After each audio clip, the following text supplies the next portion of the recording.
సోమవారం నాడు పలమనేరు ఆర్డీఓ కార్యాలయంలో అర్జీలతో కిటకిటలాడింది.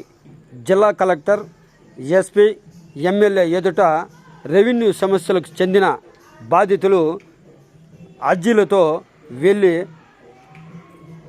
ఆవేదన వ్యక్తం చేశారు. సమస్యలు ఎక్కడ నుండి పుట్టుకొచ్చాయో తెలియదు, కానీ ఇంతమంది ఆఫీసు చుట్టూ, ఆఫీసుల లోగడ అధికారుల మీద అన్న ఆహారాలను వదిలి సమస్యలను చక్కదిద్దండి అంటూ ప్రాధేయపడడం, ఇలాంటి సమస్యలు ఇన్ని ఉన్నాయా, ఇంతమందికి ఇన్ని సమస్యలు సృష్టించారా, ఈ సమస్యలకు ఎవరు ప్రధానమైన వారు, ఎవరు ఈ సమస్యలు చక్కదిద్దారు, ఈ సమస్యలకు కారణం ఏంటి అనే కోణంలో ఆలోచించినట్లయితే ఇవన్నీ కూడా రెవెన్యూ సమస్యలు కాబట్టి పంచాయతీ స్థాయిలో నుంచి మండల స్థాయి వరకు ఈ రెవెన్యూ సిబ్బంది చేసే పనుల వల్లనే ఇలాంటివి జరుగుతున్నాయని ఆ బాధితులు వాపోతున్నారు. ప్రస్తుతం అన్న ఆహారాలు, నీళ్లు సైతం లేకుండా సోమవారం నాడు ఆర్డీఓ కార్యాలయంలో అధికారుల ముందు అనేక మంది అర్జీదారులు ఆవేదన వ్యక్తం చేశారు. తమ భూములు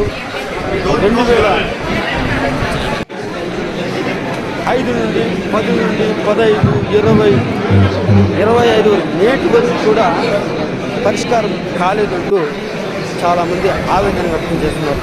వీటికంటే కారణం ఎవరు అంటే రెవెన్యూ అధికారులే అని అందరూ అంటున్నారు. ఈ భూములకు అన్ని సమస్యలు సృష్టించడం వల్ల ఒరిగిందేమీ లేదు. గత ప్రభుత్వం అయినా ప్రస్తుత ప్రభుత్వం నెట్టేస్తుంది. అవన్నీ తప్పు. రెవెన్యూ అధికారులు పంచాయతీ స్థాయి నుండి మండల స్థాయి వరకు, మండల స్థాయి నుండి జిల్లా స్థాయి వరకు, జిల్లా స్థాయి నుండి రాష్ట్ర స్థాయి వరకు ఈ సమస్యలు ఉన్నాయా అంటే రెవెన్యూ అధికారుల చేతివాటమన్నా చెప్పవచ్చు, లేదంటే రెవెన్యూ అధికారుల నిర్లక్ష్య వైఖరిని కూడా చెప్పవచ్చు. ఇన్ని సమస్యలు, ఇన్ని అర్జీలతో నేడు 450 పైగా అర్జీలతో బాధితులు ఆర్డీఓ ఆఫీస్కు చేరుకోవడం, కిటకిటలు ఆడడం, క్యూలో కూడా ఇంతమంది అవస్థలు పడడం, మరి అదే పోలీస్ అధికారులు అయితే వారిని గద్దించడం, లైన్గా రమ్మని చెప్పడం వంటివి జరిగాయి. ఇవన్నీ కూడా చూస్తే రెవెన్యూ సమస్యల పరిష్కార భాగంలో, ప్రజా సమస్యల వేదికలో ఇలాంటి రెవెన్యూ బాధలు ఉంటాయా? ఇలాంటి రెవెన్యూ బాధలకు కారణాలు రెవెన్యూ అధికారులే కదా.